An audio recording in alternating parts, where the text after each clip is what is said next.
Thank you very much, everybody, for joining us, for participating on this Silvair Convergia Level 1 support training.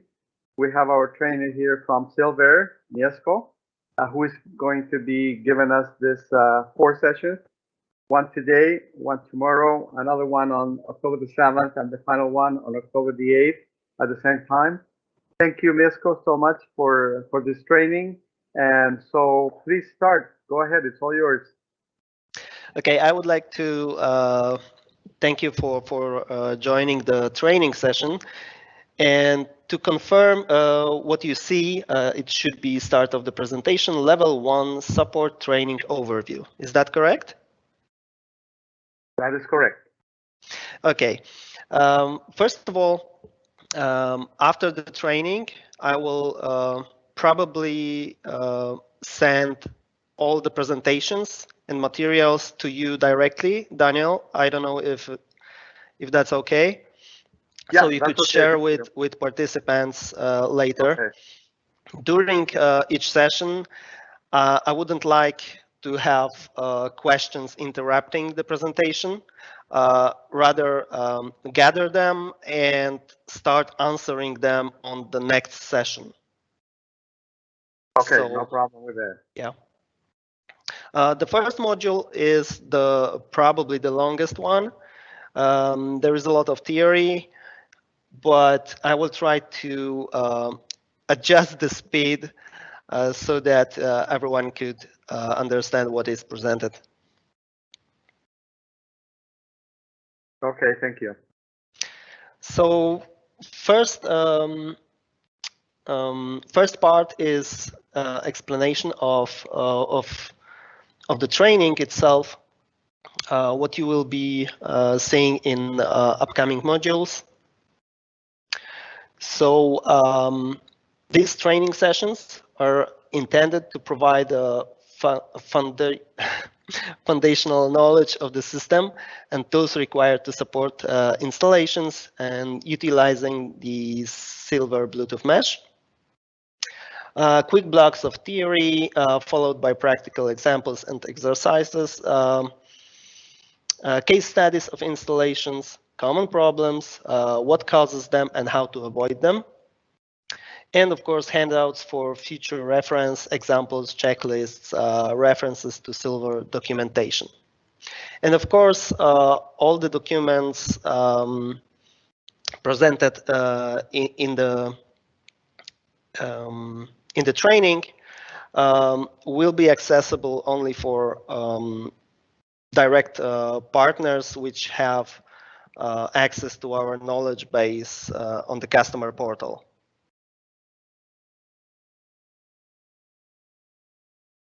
So module 0, it is mostly pre-plan, radio and mesh theory. Module 1 is planning your project, overview of basic platform and commissioning tools, proper project structure, planning and commissioning. Module 2 is architecture and commissioning, deep in knowledge, and module 3, tuning installations. I can see I have different numbers here. Of course, this module 0 is module 1. In fact, we have only 4 modules starting from 1. And module 4 is more about enhancing the project, introduction to gateways, reports generation, advanced platform functionality, and advanced troubleshooting techniques. Yeah, regarding questions, as I said, it would be best for this session to gather the questions and either send me offline or ask the questions at the beginning of next session, because the further sessions are a bit shorter, so we can have more time for discussions and exploring the previous sessions as well. Regarding the break, I don't know how you would like to schedule that. Usually after a 1.5 hour, I would advise at least 10 minutes. Or if you need a lunch break, just let me know. Okay, let's do a 10-minute coffee break after an hour and a half, I think, because given the different time frames that all the countries are in, I think that would suit best. Okay. What you will need an internet connection. This is mostly for people who would like to go along with the presentation and try something on their own. It's important that participants who would like to take part in it along with the presentation, they would need to have internet computer with Chrome installed, or for further sessions, iPads or iPhones, with of course access to latest version of Silvair or branded partner mobile applications. This is not a requirement because I will be showing you all the steps. But if you would like to try it even offline after the session, maybe you will find some issues. You will have some questions, so you could ask them on at the beginning of the next training session.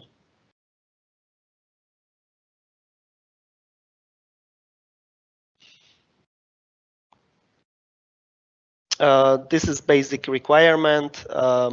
Today we won't be using mobile applications, so maybe for tomorrow's session, if someone would like to have this prepared, you can organize it on your side, so it would be easier to go along with the presentation. Okay, so this is just introduction.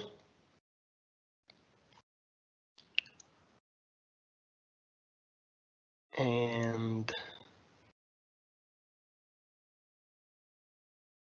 let's go from the beginning.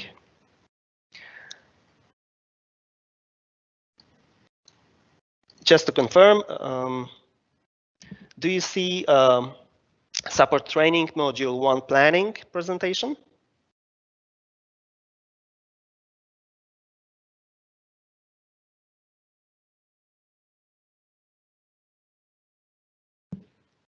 Yeah, we do.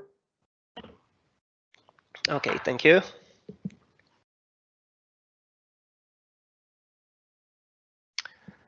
Let's start with planning the project. After completing this module, you should be able to understand best practices for planning mesh lightning projects, Silvair branded commissioning platforms, naming and organization, features and functionality, and of course tips on planning mesh lightning installations. And when should you worry? This is simple scheme of products and architecture overview. I would say from the top we have the cloud. Going to the left side, we have our manufacturing platform to integrate firmware into components, which are going to manufacturer and on-site. On the right side, we have data services for intelligence services. And in the middle, two most important parts, lighting controls commissioning through iOS devices. And on the right side, lighting control connected lighting services with web-based project planning and gateway functionality.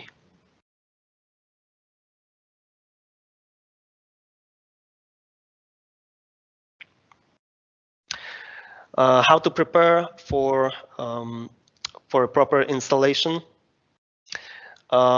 First, plan. Second, commission the devices.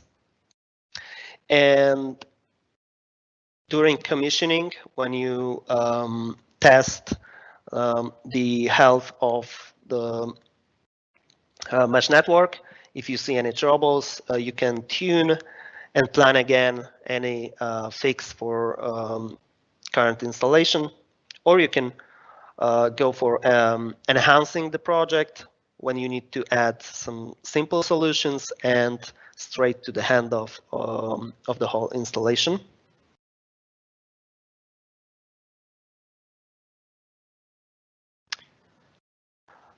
Yes, the first three-step process to successful installation is to plan pre-commissioning checklist, where you can be prepared what is physically available on the installation. Commissioning, post-commissioning checklist, what functionalities should be checked, what is the health status of the network, and handoff checklist. This is prepared by managers or managers for installers who would commission the project. It's always good to have a checklist, what kind of functionalities you need to add to the project. And we will talk about this in the further sessions as well. Planning. Don't overspec. Think, ask about desired lighting control behavior and map to desired features. Example of that, areas without natural light don't require daylight harvesting because it won't function properly. For example, windowless conference room with daylight harvesting wouldn't allow you to calibrate the sensors for that functionality. Very important thing, which tools do you use? Certain features are essential to planning stage and are available only in the web app. For example, energy profiles. To minimize on-site issues in the commissioning stage, minimize delays on site, and minimize repeat trips to fix or tune outstanding issues.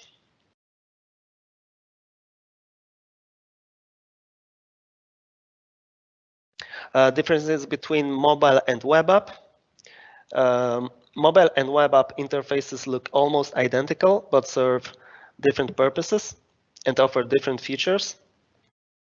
For example, iOS device with Safari Chrome browse to platform.silvair.com could not commission nodes because you need mobile specific app for that. And let's go through the differences.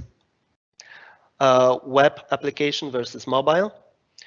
During the planning phase, you can see on the left side, web app should be used during planning because most of the features are available only on the web app, like creating the project, creating, editing and removing areas, uploading floor plans, creating, editing and removing zones, also profiles. Customized profile, I will talk about it later, but this feature is not available in web app because these customized profiles are only for a certain period of time, shouldn't be used in the whole installation, mostly to check settings and features on hand using mobile app. And of course, zone linking, the whole UI interface for zone linking is available only on the web app. For implementation, you would use mobile app, and you can treat it as application which connects directly with, to devices and the network. So you can add devices, list devices, remove devices. You can see that list of the devices is available also on the web app, but in slightly different UI, and you cannot act upon these devices. On the mobile app, on the other hand, you can actually work on the devices. You can remove them, edit their names, configure them. For adding scenes A and B for our application, you can do that in the web app, but configuration, for example, for the N-Ocean switch that would use these scenes should be done by the mobile app, in the mobile app. Light sensor and daylight control calibration only usable in the mobile app, and of course N-Ocean commissioning.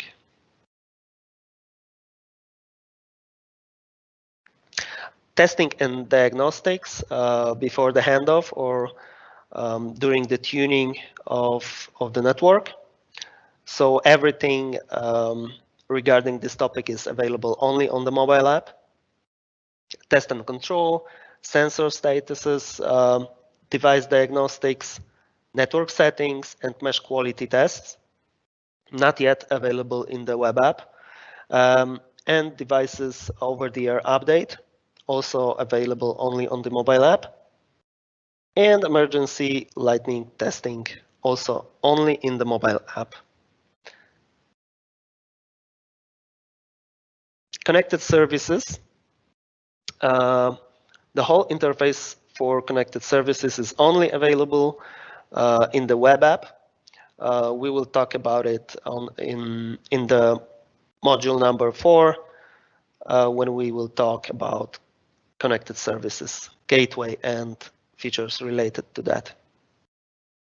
This is very important because usually installers are confused by that because gateway is a physical device and it cannot be controlled by the mobile app.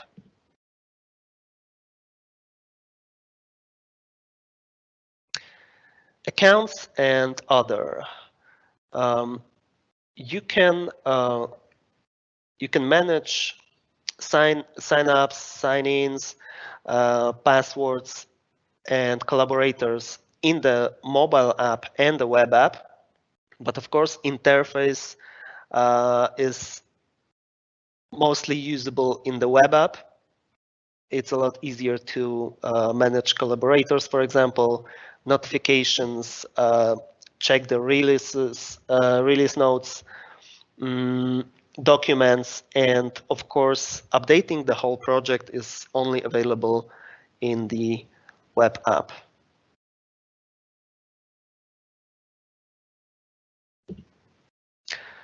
Let me know if I'm going too fast. Just remember that I will share this presentation with you after this session.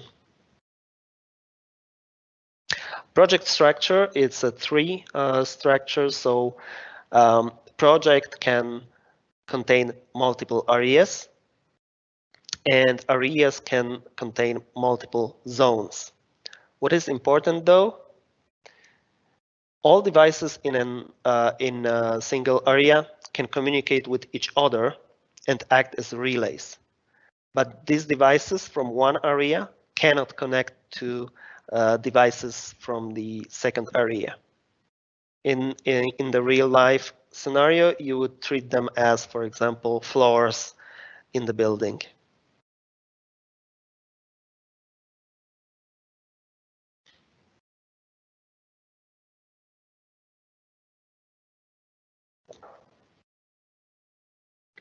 Let's go deep into zones. Devices, nodes, fixtures, drivers, sensors or switches are grouped into zones.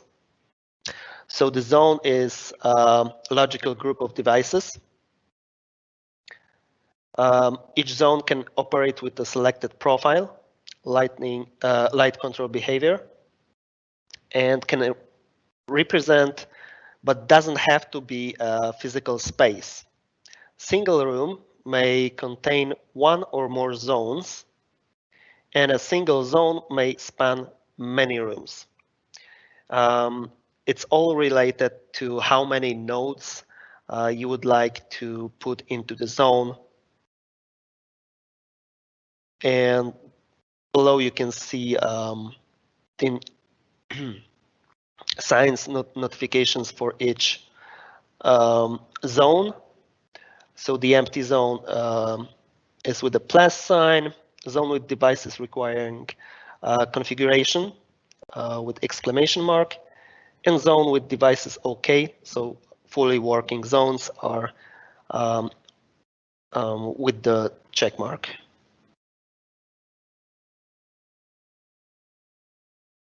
Here's the example. So depending on the planning, maybe you would need different profile for 2 different parts of single room. You can use 2 different zones, but if all the devices are close enough to communicate properly and you don't need separated profiles, maybe you can use one huge zone for all devices. It all depends on physical infrastructure of the room of the project, devices capabilities, and functionalities that should be working in the rooms.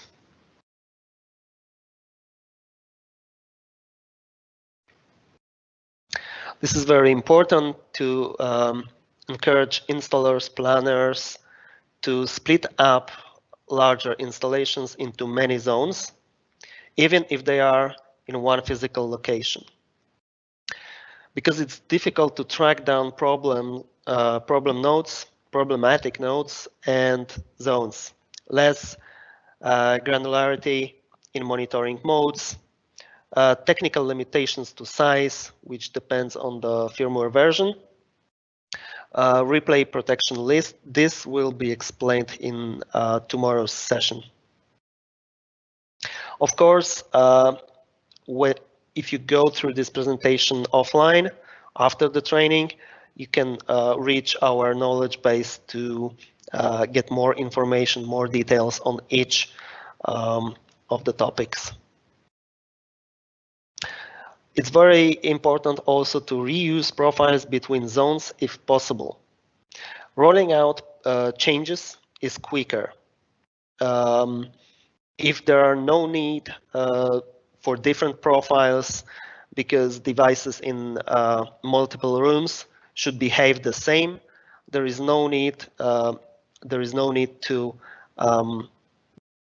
create multiple profiles for such. Most control functionality mimicking a single zone can be achieved using zone linking.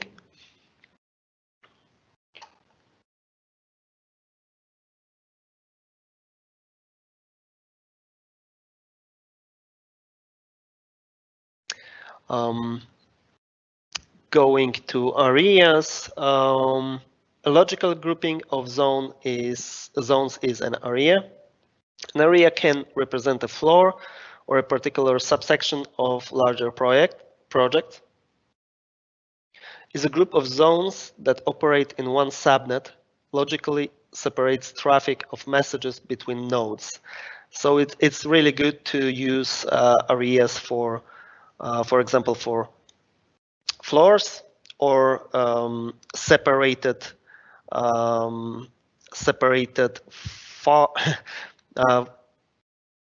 separated rooms with the larger distance between the nodes. An area consists of zones that can be monitored and controlled by a gateway.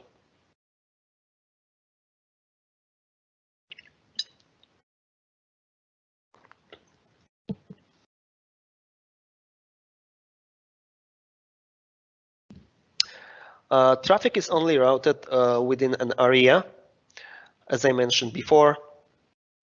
To properly set the network, relay nodes from blue area will only route traffic from blue nodes. In this example, the red isolated node does not have a path to the red area and will not function correctly. In this picture, you can see that the blue relay node should be in fact connected to the red area, so it could pass through the information.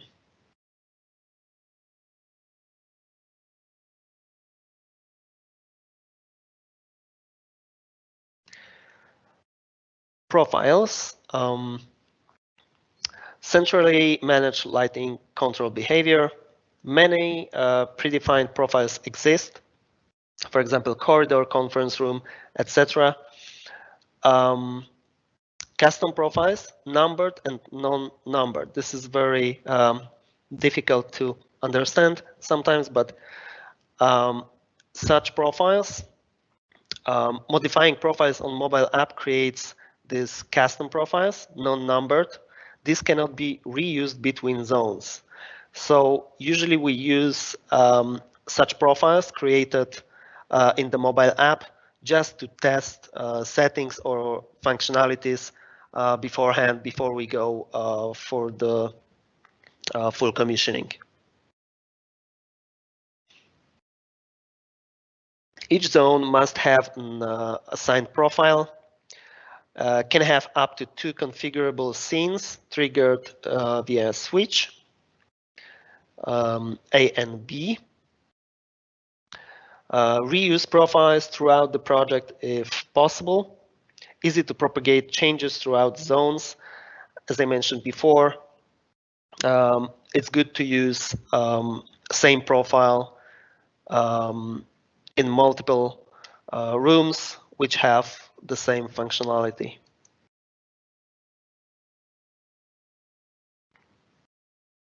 Setting one profile for all meeting rooms will allow you to quickly propagate changes to all zones with that profile. It's easier to tune up the network and adjust parameters according to devices capabilities or rooms requirements.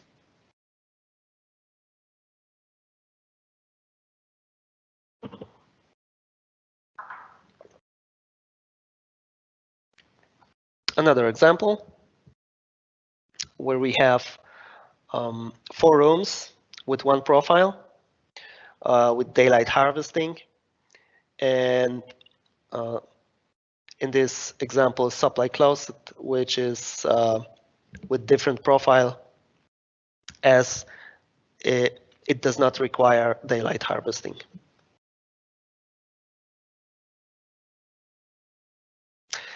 Okay, that would be all from the theory.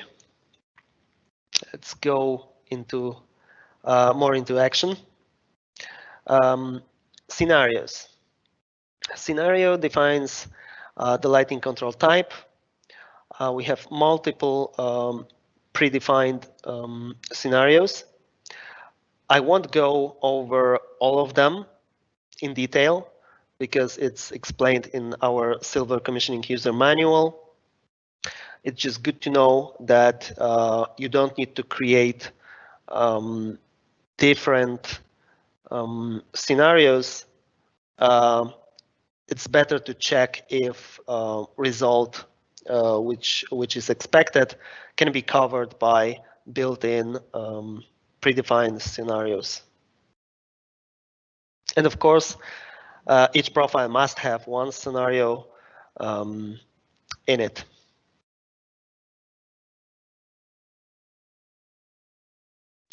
A profile is a collection of parameters that define lighting behavior in a zone.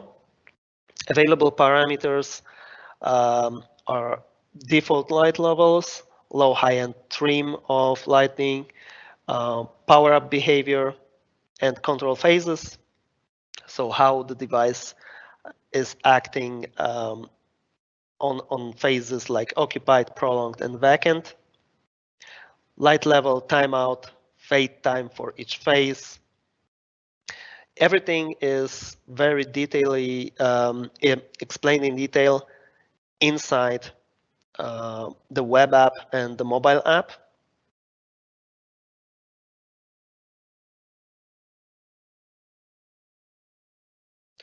Zone linking allows occupancy switch control to be shared between multiple zones via mesh. Single wall switch occupancy sensor can control multiple zones.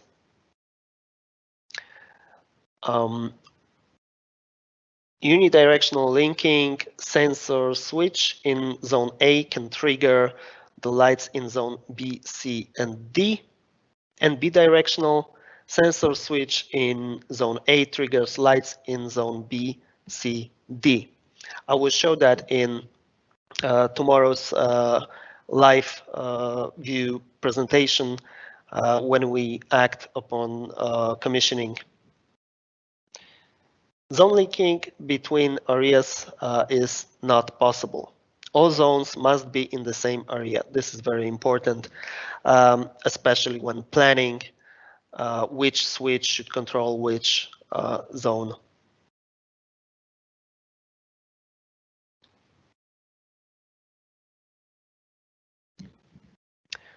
Scheduling allows an automatic recall of predefined scenes.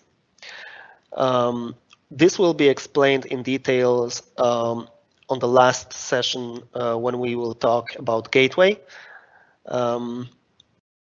So the scenes can be recalled at predefined daytimes or by astronomical clock, sunset, sunrise. It's important to note that currently we use only UTC time. For such profile to work with scheduling, the multiple scenes scenario must be selected. This triggers one of the defined scenes based on scheduled event logic. And of course, it requires Silvair gateway connected services. This is just to show you the option, and I will talk about it later in detail. User roles is also very important to plan who should have which rights to not allow, for example, end users any adjustability of, for example, scheduling where this is not needed for the user who just wants to control current lighting scenarios. Selecting proper user roles for collaborators prevents complications when multiple people have access to a project, helps keep control over a project, and provides security, prevents unauthorized users making critical changes to the project, supports easier project handover.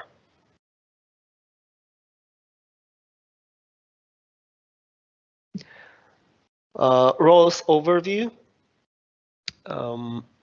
This is very clear. It's also tree-like. So the owner of the project can actually do everything. Then the manager can do almost everything except removing the project. Only owner can remove the project. So this is the major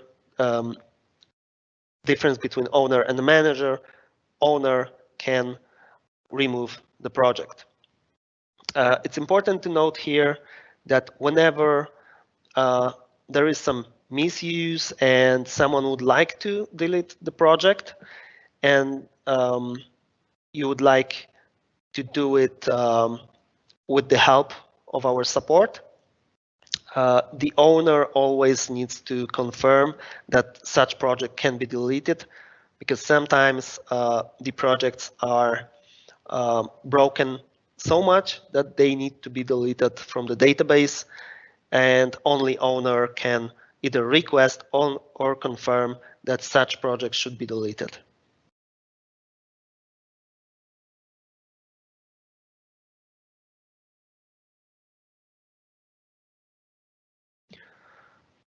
Ownership, transfer project ownership to a new owner. Only owner can pass the ownership.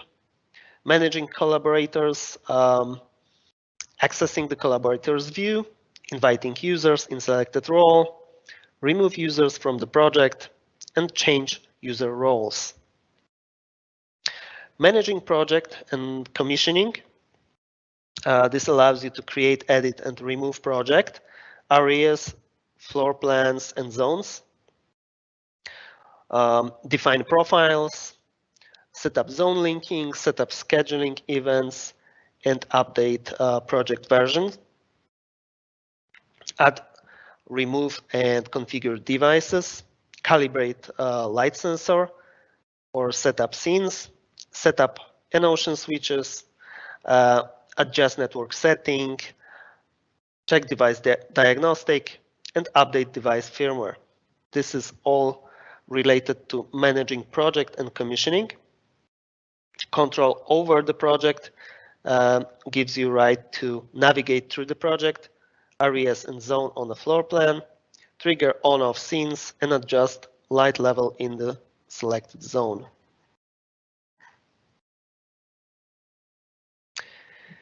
Owner is a user who creates the project, cannot be removed from the project and cannot leave the project, can transfer ownership to another user. There can be only one owner, has access to all functions, including managing the project and collaborators, commissioning, and control. Only the owner can remove the project from the database. So when there is only one person and the owner of that project, he cannot leave the project. He needs to either select new owner or delete the project.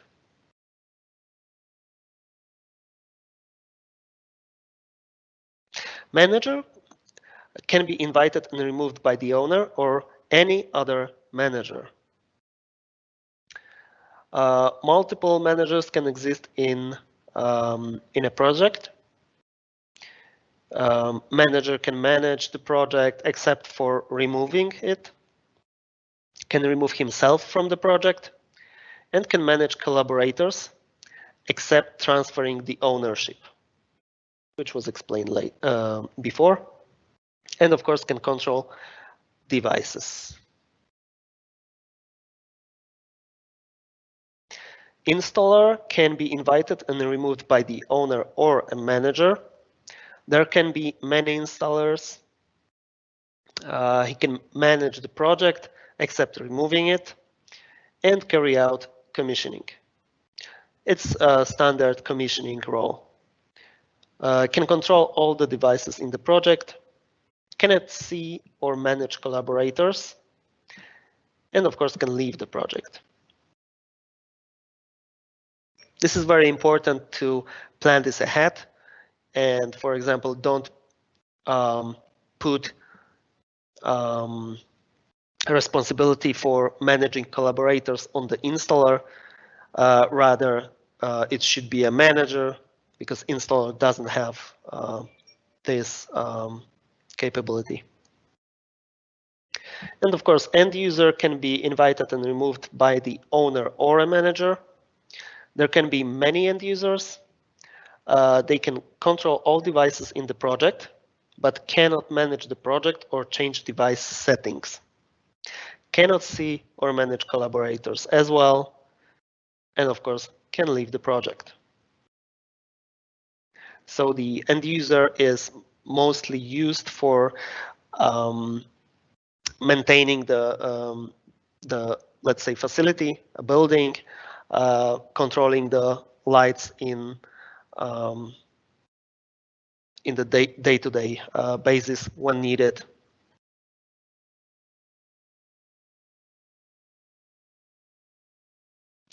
So the checklist for commissioners. Understand the problem. Ask the customer what lighting control behavior they are trying to achieve.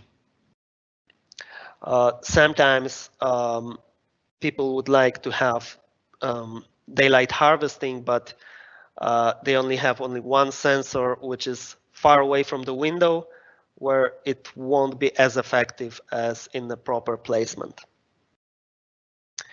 First, upload floor plans to organize your areas and zone.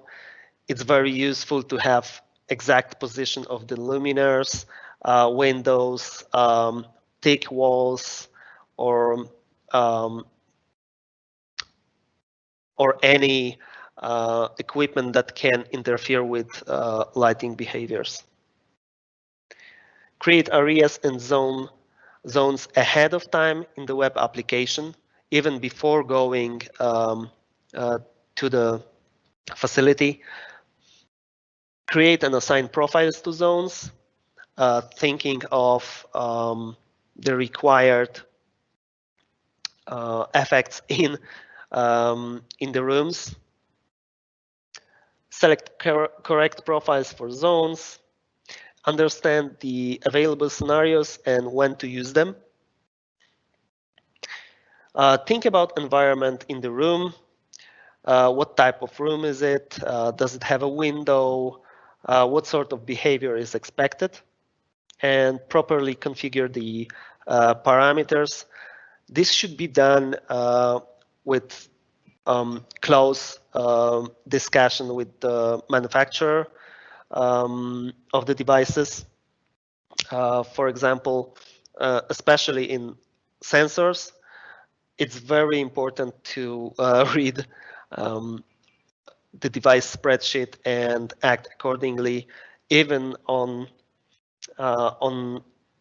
at the moment of building the whole luminaire environment, where a sensor will be close, either enclosed in the luminaire or close to the luminaire in the environment. Sometimes wrong placement of the sensor is very difficult to fix after the commissioning.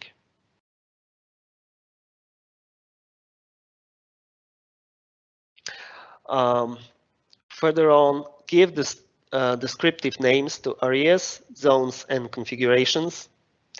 Consider the differences in planning grid and non-grid installations. We will see that in the further modules. Link the zones implemented in the web app. You can do it before going on site with the devices. Invite and set up user roles for people involved in the project: owner, manager, installer, and end user. For this, I will be creating a project alongside with the presentation. So we are close to 1 hour. Maybe we can have a break right now. Or maybe you have some questions that we could spare some time to answer a few. Okay, thanks, Misko. Does anybody have any questions that they would like to ask Misko regarding this, up to what we've seen so far?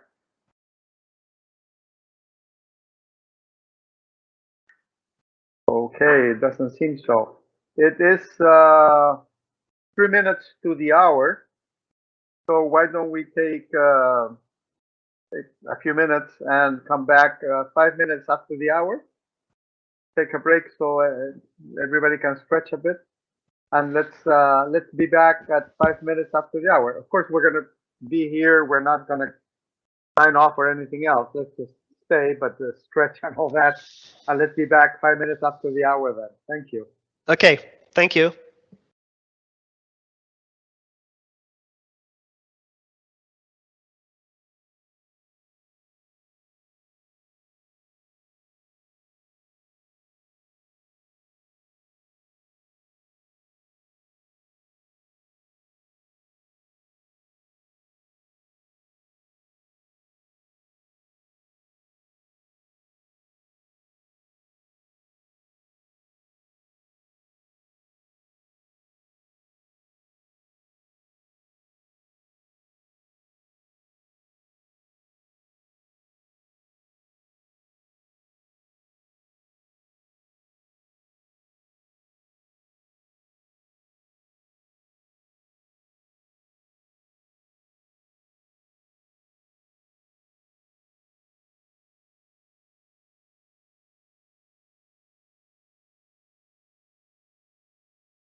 Okay, so we're back. Thank you, Misko. Thank you, everybody. I think we're ready to start. Yes, I'm back. Let me open our platform so I could go with this. What you see in the presentation, this is for you, for example, to test it offline. I will not be presenting. I will be working on the project in our web app.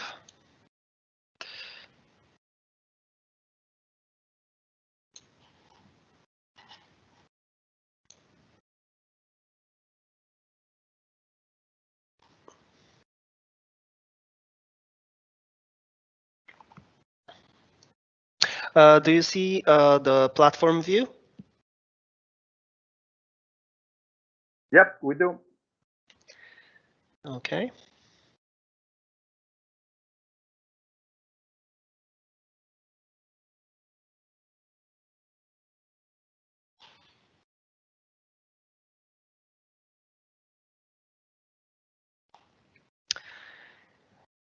So let me create a new project. Of course, our web and mobile applications are very user-friendly. So it's really not a rocket science. Let's put the name of the project. Time zone, you can select it here. As you can see, for now, we have UTC. This is mostly used for future scheduling, if you would like to use it. It's very important to put latitude and longitude according to the physical presence of the gateway and the project. So after you create the project, you have it ready when the gateway arrives and you would like to move with the scheduling. You don't need to do it. You can always edit the project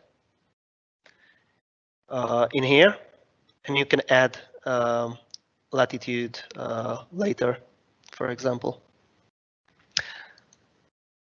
So this is how the project looks like, newly created. And first of all, we can create areas.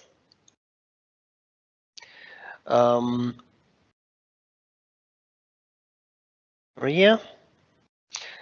Here you can add a floor plan. I won't be doing that right now, but below you can see the limitations. We accept JPEG, PNG, or PDF files up to 10 megabytes of size, and 2500 by 2500 pixels in size. So it's very important to note that you can use PDF files, which is our new addition to this.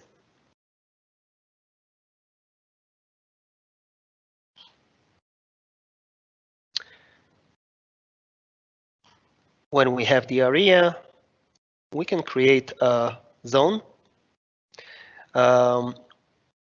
Wherever you click, you can add zone.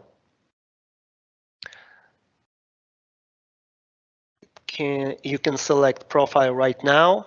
If you have a checklist, you can go with what you have on the checklist.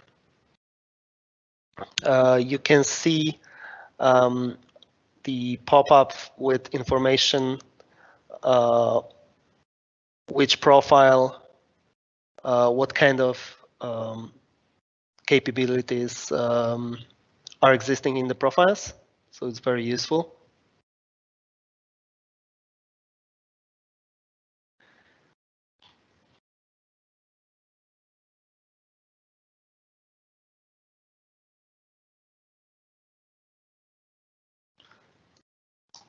If you would like to change the profile, you can simply change it right away.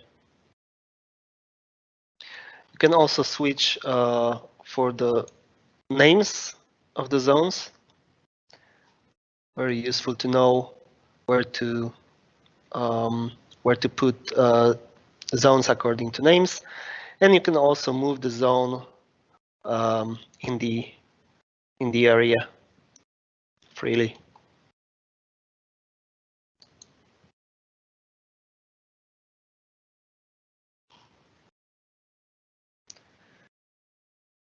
If we edit the zone, we can create different custom profiles, and you can have all the informations here.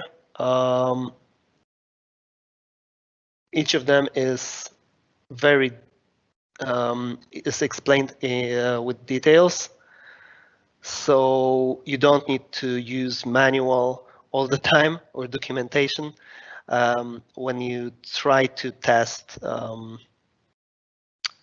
creating the project. I won't be going in detail right now what all the options are.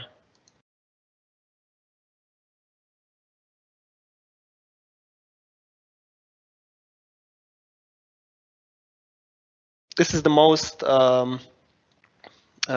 informations you need. Very important to note, each project has low and high end trim for lighting set to 80%. So it's very important to adjust it to the components that you are using if you need a different maximum level of light.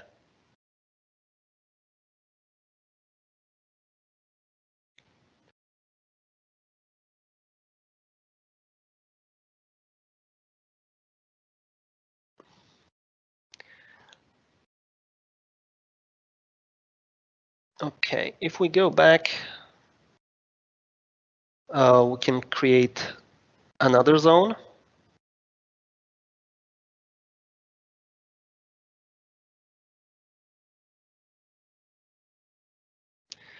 And right now we have zone linking panel on the left side. And you can select which zone is controlled by or is controlling different zone. And you can see in the live preview which zone is selected.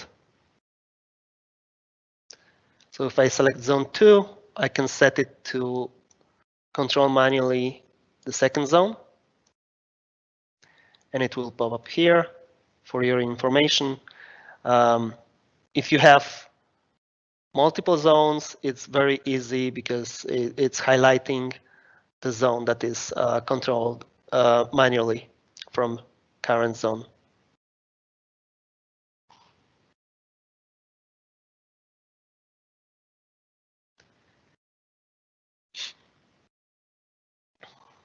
Okay. Always remember that different options are are available when using the left side panel. So to edit the zones, you need to go back to commissioning.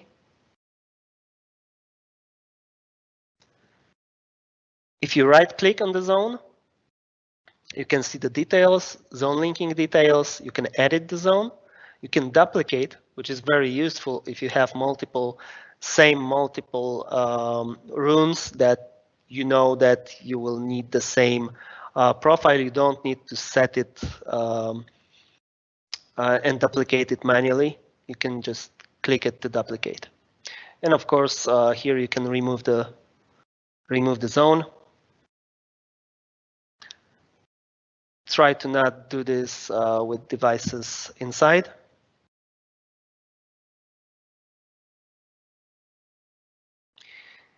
If we go back to our project, we can also remove the area here or add it here as well.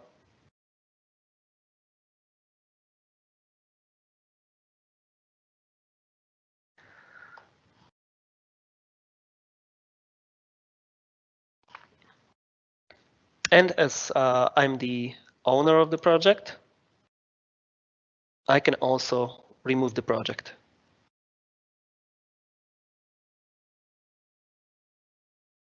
Here I'm only the installer. When I click it, I can only leave the project. I don't have any collaborators management or project management.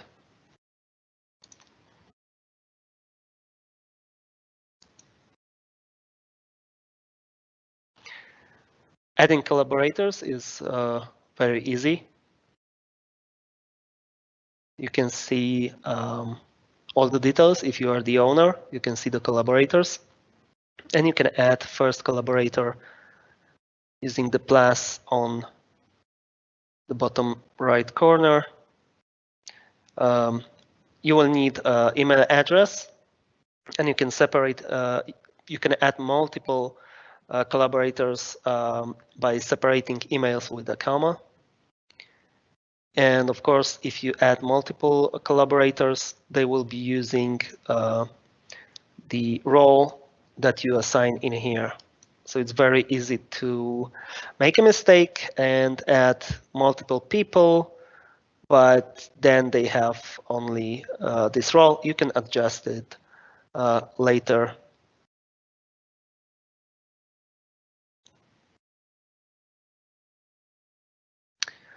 Okay, maybe let me add someone. Say manager.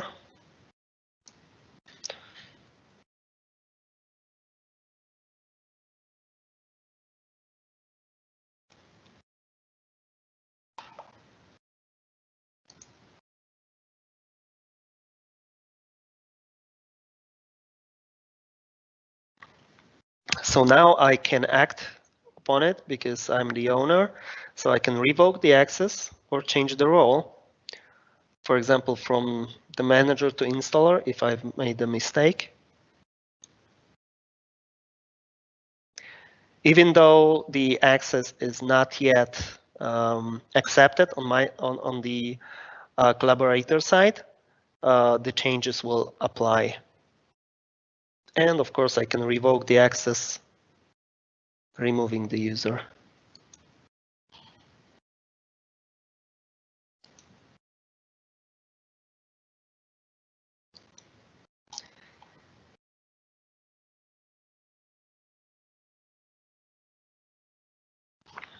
One more important thing is updating the project.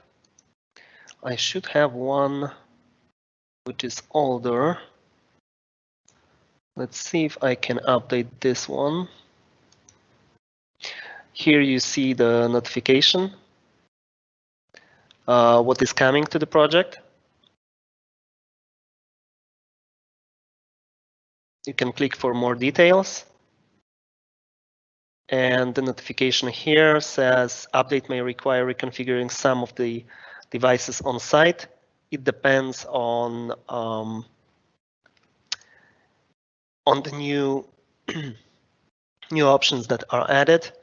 For example, automatic proxy in the newest version might require reconfiguring of the devices in the project, which means in all the areas in this project. But you can do it for multiple areas. You don't need to go zone by zone to reconfigure all the devices.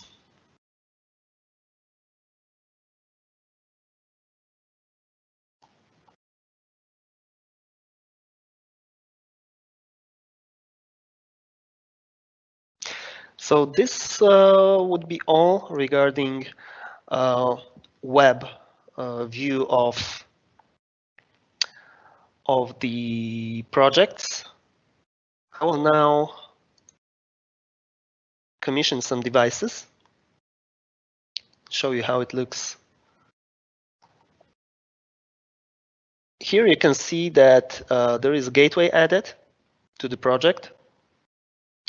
And this gateway is connected to this area. You can populate the number of the gateway.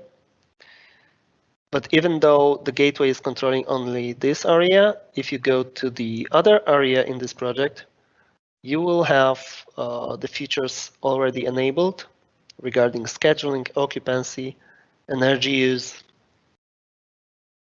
which is of course not functioning here because you don't have any events scheduled or devices for occupancy. I will be explaining the scheduling, occupancy, and energy use in the last module related to connected services.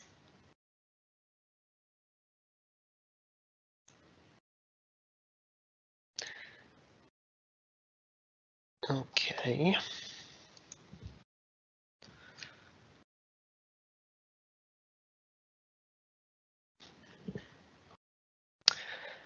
I will add few devices to this project now.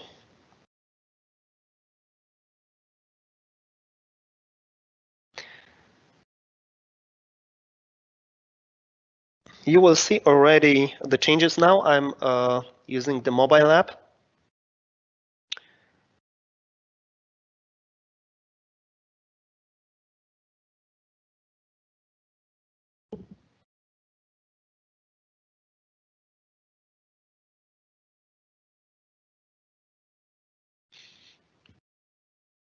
The changes should be reflected in the web app after the device is added.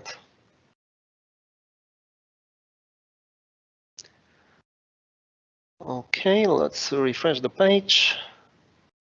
And now you can see that the icon changed from plus sign to check mark because there is a device added. Let's see the zone details. And now you can see that I've added luminaire, Silvair single. When you hover over it, you can see what type of device it is. Now it's just a luminaire with static proxy. That means that this device will allow you to connect with the mobile app to this zone. You can see the firmware version and commissioning date.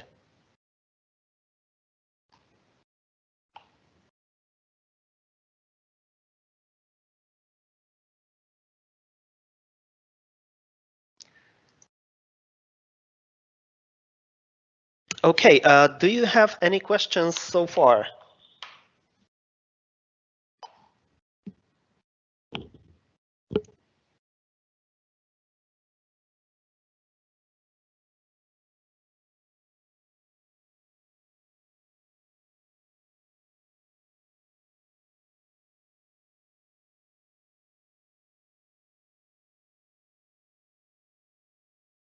I don't hear any questions.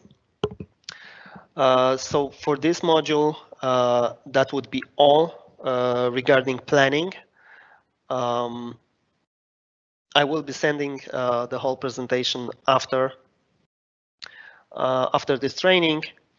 Right now, I would like to go back and talk more about Bluetooth mesh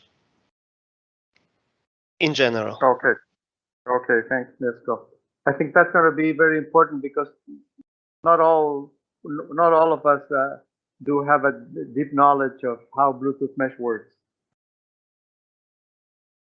Okay, let me just open the presentation.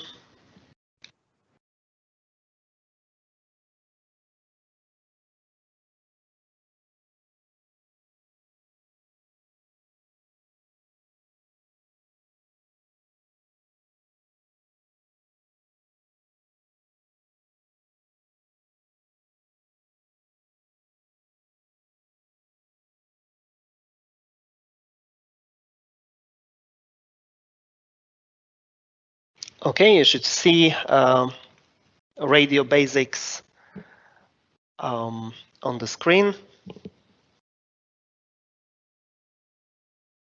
Yeah, we do.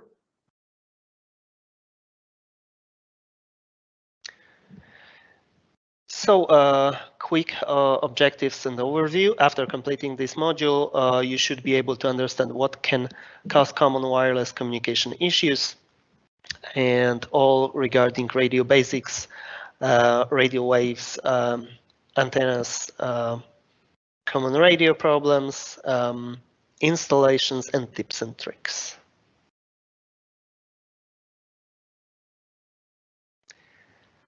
While planning and before installing, you need to have a basic understanding of radio propagation basics, propagation patterns of antennas, so that everything will work better and you can prevent delays and last-minute fires on site.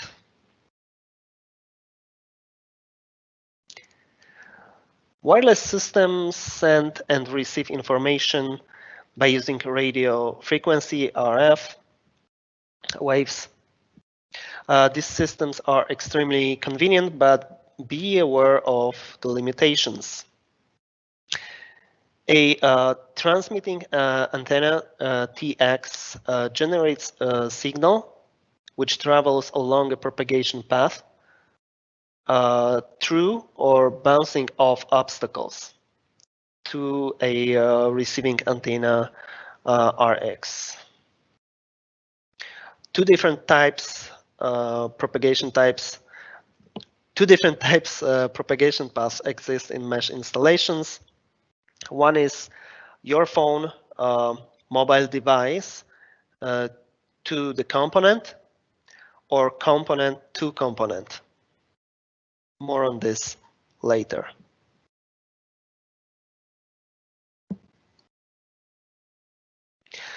Bluetooth mesh utilizes Bluetooth low energy 2.4 gigahertz ISM band, does not usually require line of sight, passes through fabric, fiberglass, ceiling tiles, drywall, glass, brick, thin metal, thick metal, concrete tilt-up construction.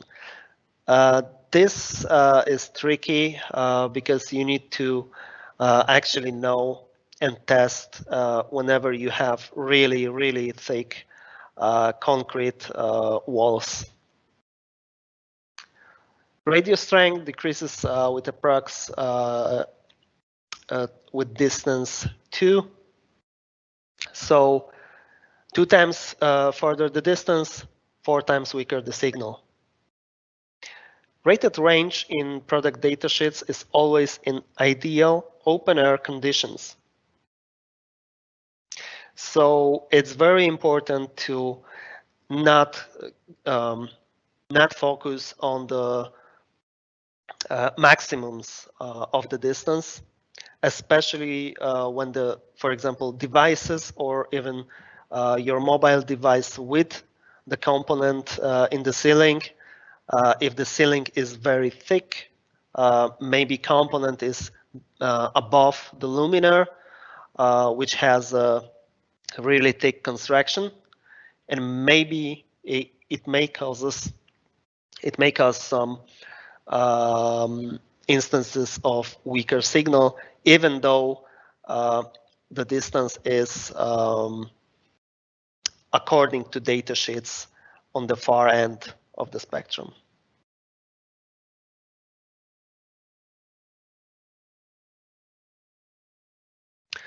Proper device and antenna placement, walls, enclosures, and angles greatly affect propagation. You can see that on the picture on the right side.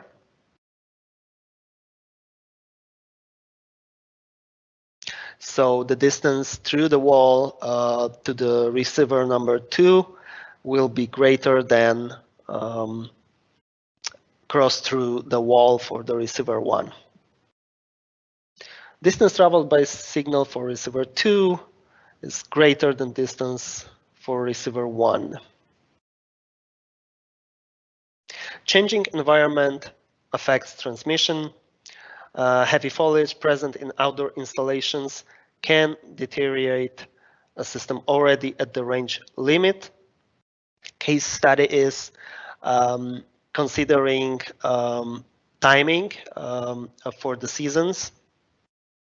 For example, in the winter time, when there is not a lot of leaves, you can have better signal than after the winter when the trees are green again. You can expect weaker signal through such trees.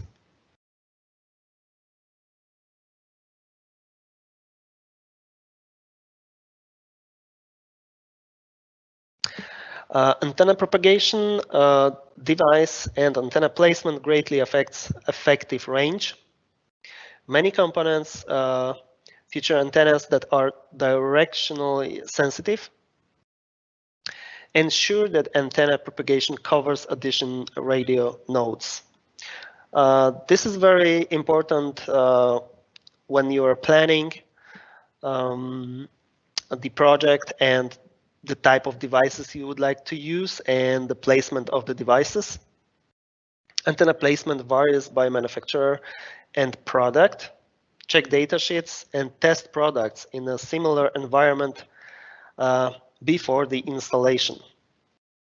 Or you can, if you have such possibility, you can go with the devices on site, at least 2 of them, and check if there are some limitations in communication between the nodes or between node and your mobile device.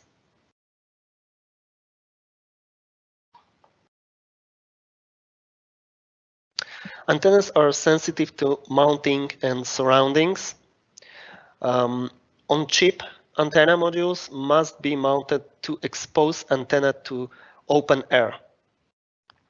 So sometimes when you have a device with very thick cover or device which is not made from plastic, you would need to either adjust the antenna placement inside the cover or even cut out for antenna to be exposed.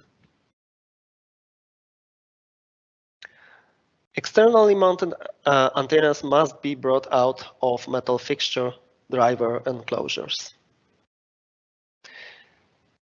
Free-range antennas transmit better. So even though manufacturer can specify in the datasheet that device can work in perfect conditions for example, in a range up to 20 meters, considering some kind of metal enclosure, you need to consider where the signal will go, because if the signal in the ceiling will go on the flat surface from node to node, it's okay, but still the same device can have problems with connecting to your mobile phone or tablet.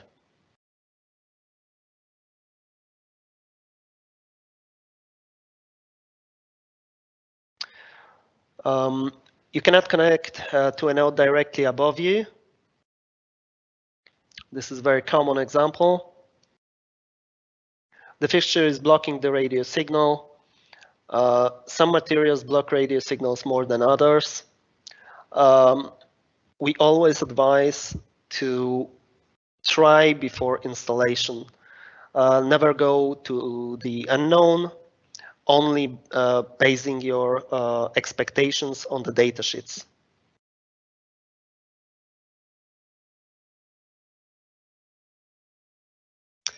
You can also try to move away from the node and get line of sight to the radio through a different material or angle, as presented here.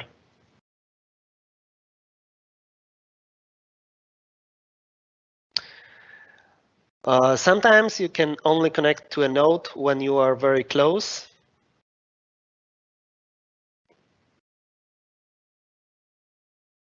Usually, the cause for that is a broken radio antenna. And usually, if you cannot connect to the device, even when changing angle, this can be either wrong placement of the antenna in the device or some material blocking, but usually it's defective antenna.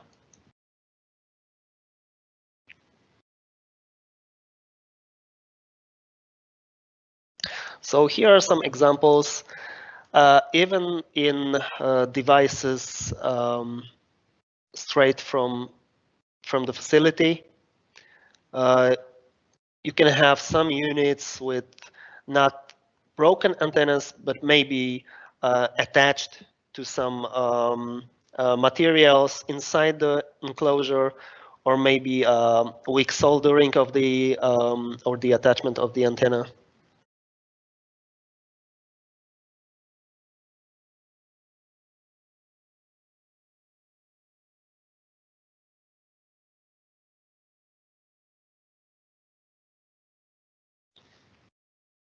Sometimes when the devices have antennas which are outside of the enclosure, it's good to isolate with tape or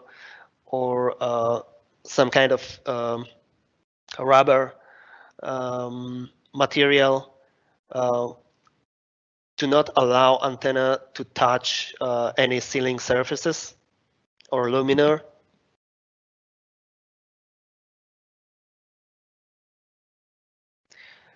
Yes, so for one fixture like this, it can take 1 hour of troubleshooting, and we end up with just broken antenna.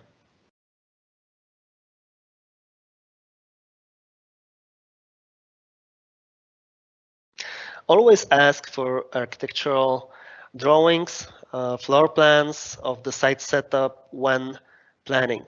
Spot potential problems with node placement.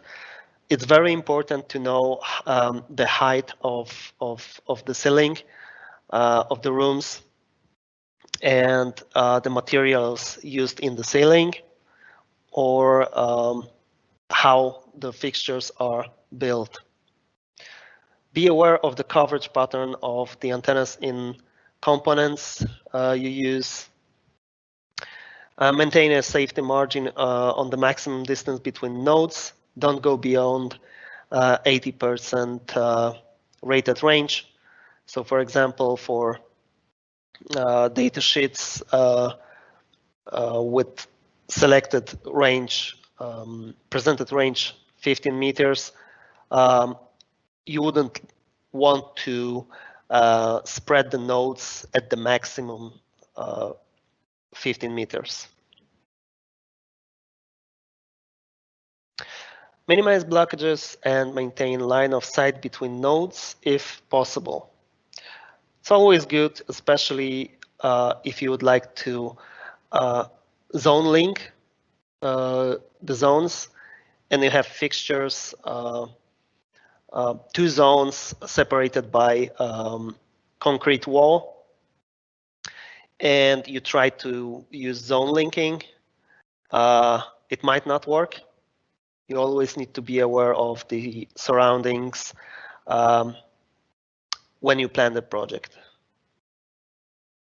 And of course, test node range in similar environment before installation.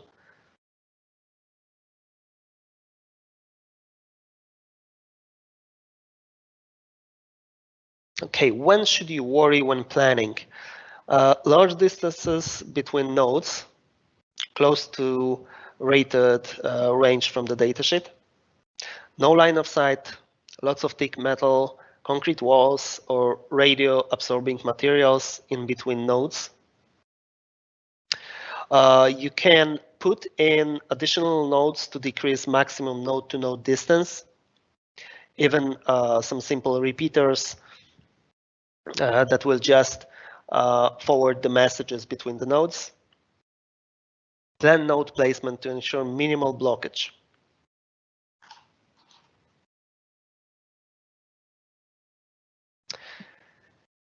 For additional resources, you can visit silvair.com/support. Application notes, datasheets, and more are available in our resources section and product documents. So this is publicly available, and you can learn a lot even without access to our internal knowledge base.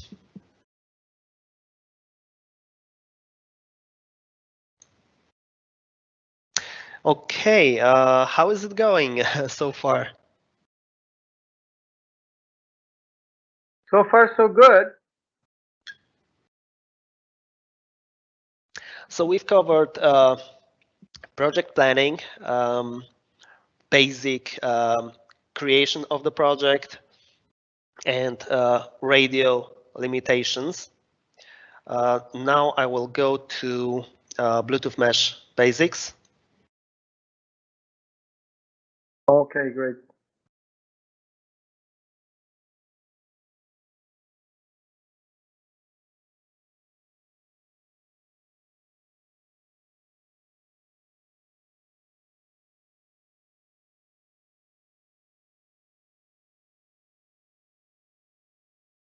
Okay, it should be visible on the screen. After completing this module, you should be able to understand how a mesh works and what can cause common mesh communication issues. Mesh fundamentals, mesh relays and proper relay placement, mesh proxies, and of course tips and tricks.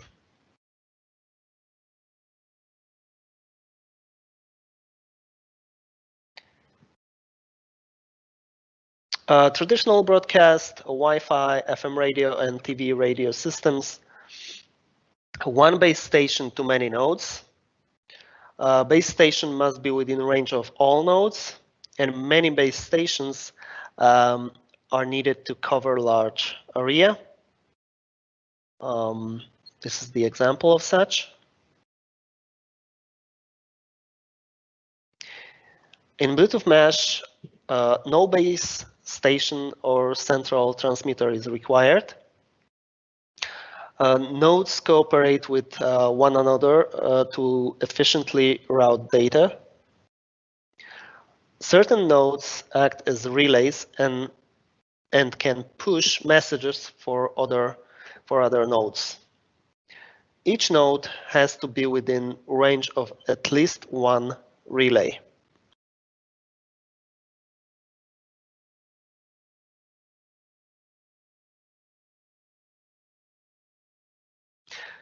So in short, each node can be a base station for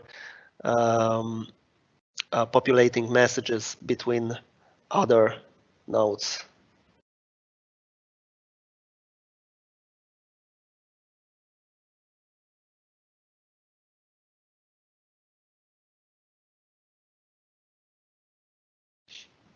An example on the picture below.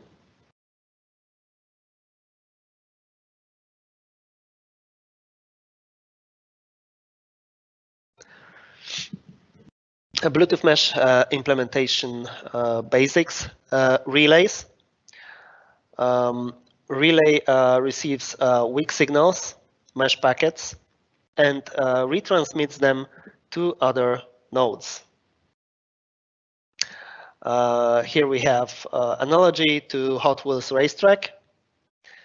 Accelerates, retransmits the Hot Wheels cars.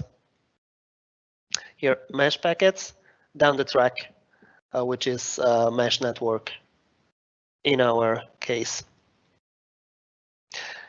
Causes of poor network performance mainly touch upon few relays and incomplete coverage, or improperly placed relays, or too many relays. Yes, that can also be a problem when the network is too congested, too much in with relays. with too many relays.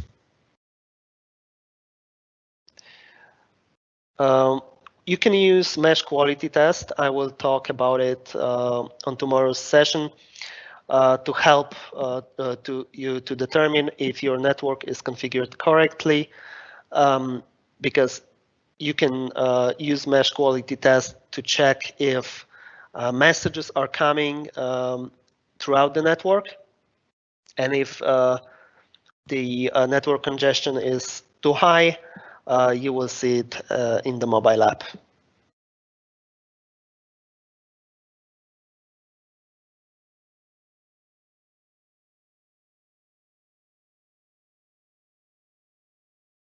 Okay, here is automatic relay selection mechanism. So from 0 to 20 nodes, automatically, while commissioning node after node, one relay will be added. So the network will be healthy during commissioning. Of course, it might not be enough. Sometimes you will need to adjust it manually and add additional relays. Here you can see the automatic relay selection mechanism. 21 to 40 nodes, it will add 2 relays, and 41 to 60 nodes, 3 relays. If the number of relays for the required nodes above aren't set, 10% chance of setting the next commissioned node as relay. So, for example, if you have 20 nodes and somehow automatic relay was not added, the 21st node will have a chance to be this automatic relay.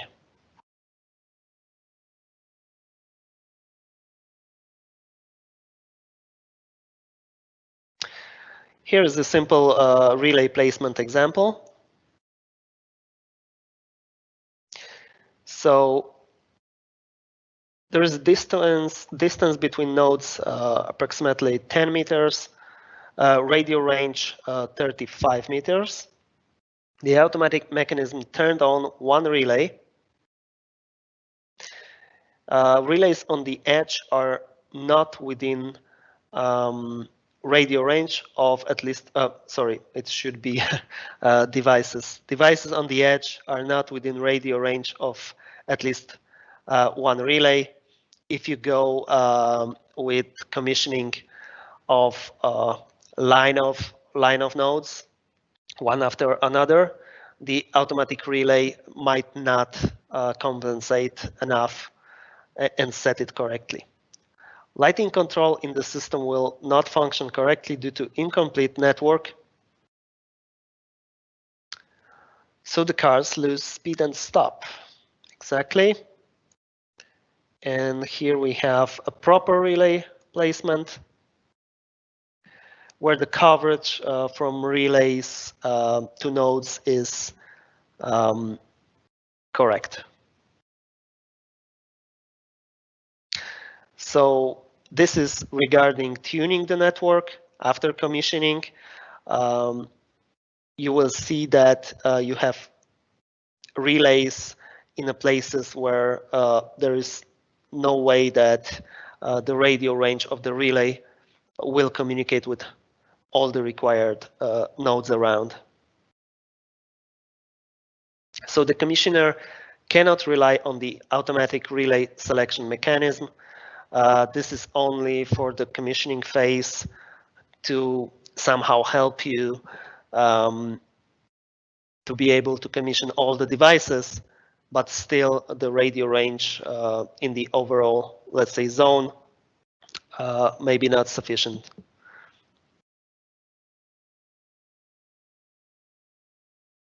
So I think it should be clear.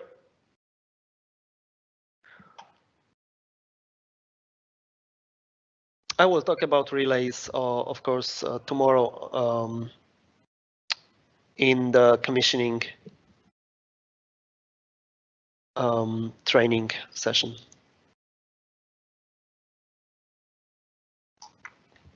I'm really sorry. I need 1 minute to stop.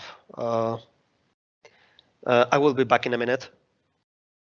Okay, no problem. Let's give us 5 minutes.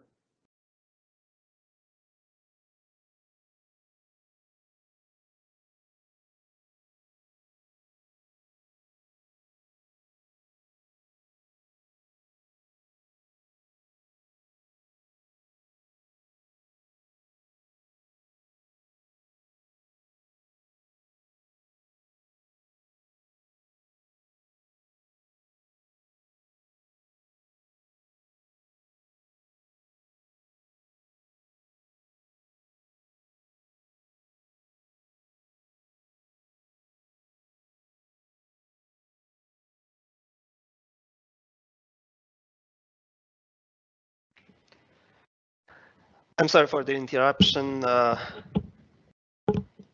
I'm back. Okay, great. Thank you.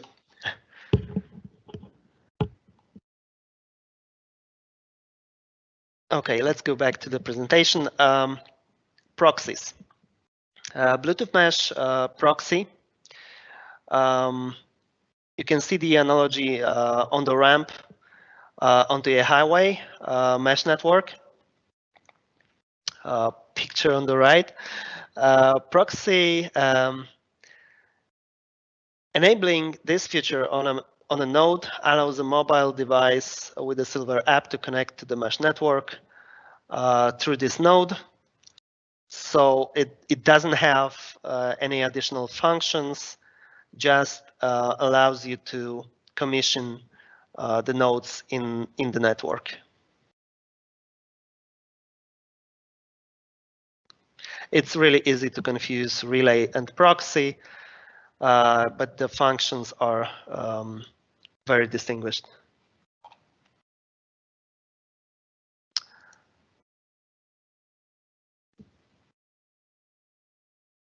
Now we have mesh auto proxy enabled in our firmware from the firmware version 2.17. So you don't need to use it manually and set this proxy manually. It requires no user intervention. Older devices can be upgraded to take advantage of this feature. You can always update the devices to the higher firmware revision. And of course, you can check it in Silvair commissioning manual or application notes, even inside the mobile app or the web app.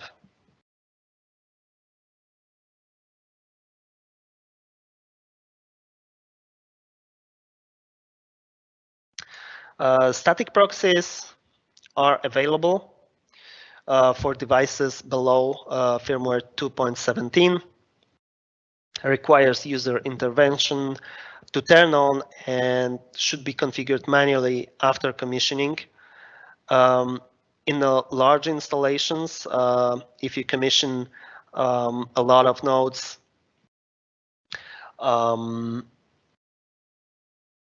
and you only use one proxy, maybe the first node you commission, you use it as proxy, and you go along the room, throughout the room, and at some point when you try to commission the device, you lose connectivity to the mesh network because there is on the proxy, this manual static proxy was at the beginning of the commissioning, at the beginning of the room, and now you cannot connect because the distance is too far.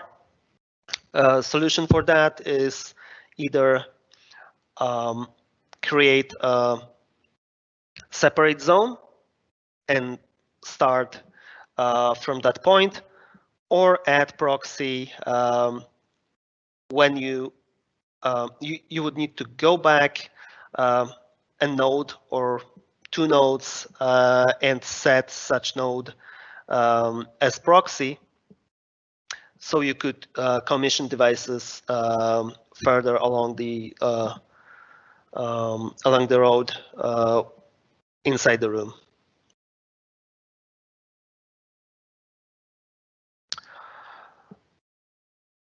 Of course, the easiest solution for the static proxy is to use the latest firmware.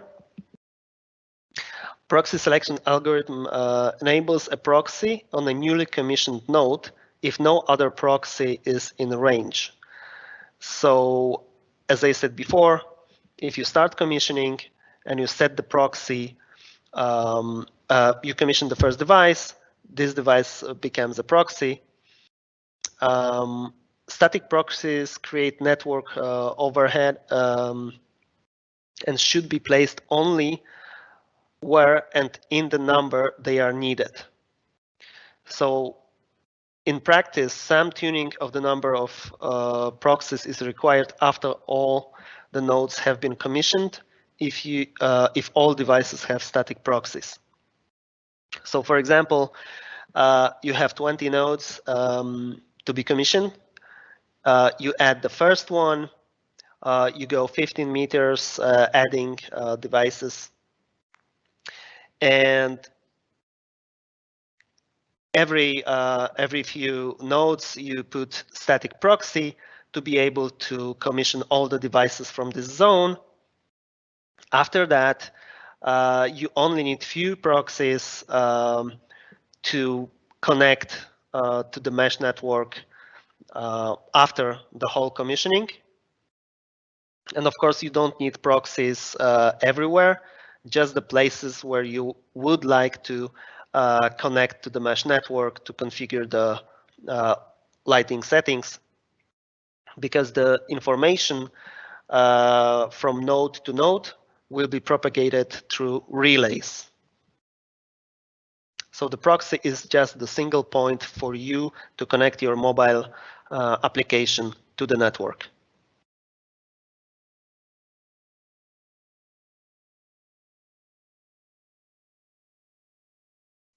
Here is the example of too much proxy coverage.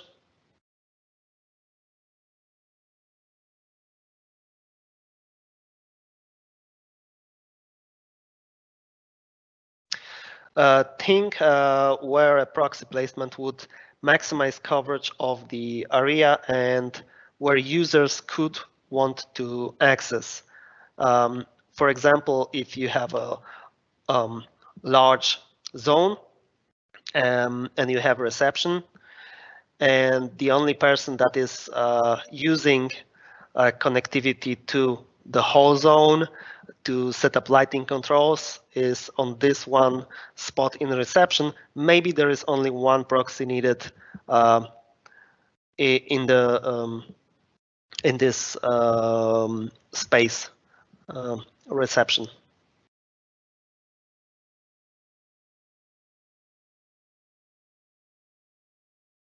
Okay, let's recap a bit. Two different types propagation paths exist in mesh installations. As I said before, your phone, a mobile device to the component, there is no mesh communication yet, or component to component where there is proper mesh communication.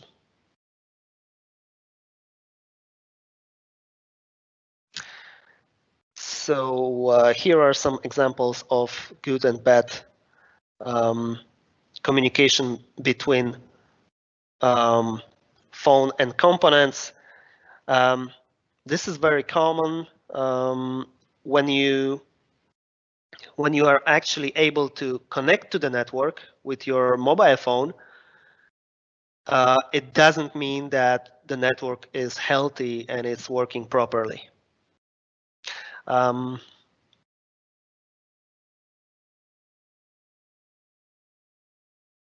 problems. One node communicate to you, but not to each other. You have a good radio link to a node, but nodes don't have good radio link to each other. A solution for that, decrease distance between nodes or remove blockers or add relays. relays are not magic functions, and they will not compensate for really huge blockers of the signal. So you always need to actually check the health of the whole network before going to fix some first approached issues. Because even though you can have a problem communicating with two nodes, maybe when you add all the devices, it will solve the problem through relays going around the obstacles. It might be the case, but it's very specific, and it should be considered before going on such installation.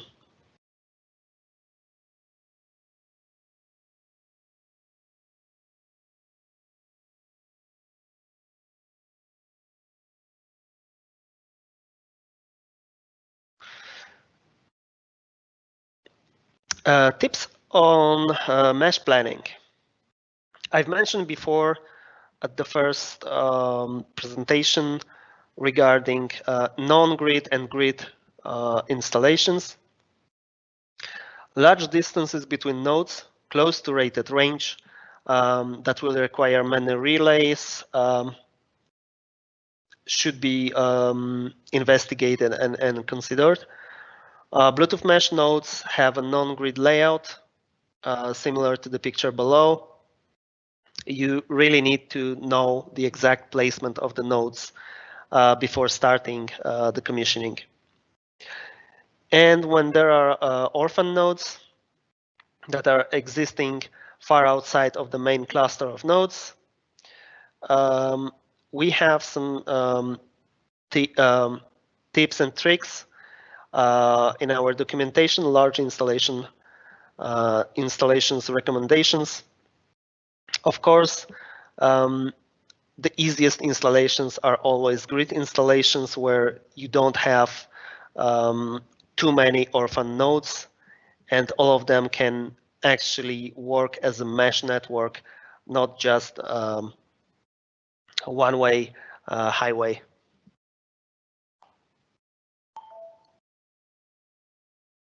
So for additional information, please check out our support portal with our knowledge base, or publicly accessible on our website, silvair.com/resources, products, documents. I think it will be all for today's topic. It is very, very short. I believe we had 3 hours set. If I went too fast, let me know. I would say we have time for questions, and let's go on, because the presentation is over right now. Okay, great, Mieszko, thank you very much. Does anybody in the audience have any doubt, any question? This is your opportunity. This is the time before tomorrow's session. And of course, if anything arises between now and tomorrow's session, of course, write it down and we'll ask Mieszko tomorrow. But anybody has any question now?